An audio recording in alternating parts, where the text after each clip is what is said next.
शेतकरी मित्रांनो, सुरुवातीलाच बातमी येत आहे राज्यातील पावसासंदर्भात। सध्या महाराष्ट्रातील बहुतांश भागांमध्ये पावसाला पोषक वातावरण तयार झाले आहे।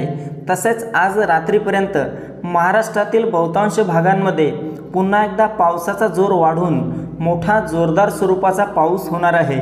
तर जाणून घेऊया सविस्तर माहिती। पण त्यापूर्वी आपल्या चॅनलवर नवीन असाल तर चॅनलला सबस्क्राइब अवश्य करा। मित्रांनो, आज रात्री दरम्यान मराठवाड्यातील छत्रपती संभाजीनगर, जालना, हिंगोली, परभणी, नांदेड या परिसरात मोठा जोरदार पाऊस होणार आहे। तसेच कोकणातील मुंबई, ठाणे, पालघर, रत्नागिरी, रायगड, सिंधुदुर्ग, राजापूर, सावंतवाडी, कल्याण, डोंबिवली आणि वसई विरारच्या परिसरामध्ये मोठा मुसळधार स्वरूपाचा पाऊस आज रात्री दरम्यान झालेला पाहायला मिळेल।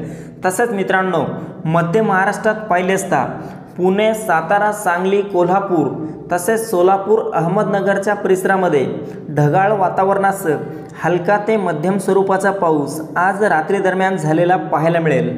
मित्रांनो, उत्तर महाराष्ट्रामध्ये आज रात्री दरम्यान ढगफुटी सदृश पावसाचा इशारा देण्यात आला आहे। यामध्ये नाशिक, मालेगाव, नंदुरबार, धुळे, जळगाव, चाळीसगाव, मनमाड तसेच उत्तर महाराष्ट्रातील इतरही भागांमध्ये आज रात्रीपासून पावसाचा जोर वाढणार, मोठा वादळी वाऱ्यासह पाऊस होणार आहे।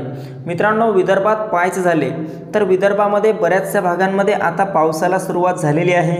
तसेच आज रात्री अकोला, अमरावती, नागपूर, चंद्रपूर, गडचिरोली, गोंदिया, भंडारा, यवतमाळ, वर्धा, वाशिम, बुलढाणा एकंदरीत सर्वच विदर्भामध्ये आज रात्री आणि उद्या देखील मोठा विजांच्या कडकडाटासह, ढगांच्या गडगडाटासह जोरदार स्वरूपाचा पाऊस झालेला पाहायला मिळेल। तर शेतकरी मित्रांनो, ही होती हवामानाची छोटीशी अपडेट। आपल्याबरोबरच इतरांना पण शेअर करा, व्हिडिओला लाईक, चॅनलला सबस्क्राईब करा। धन्यवाद।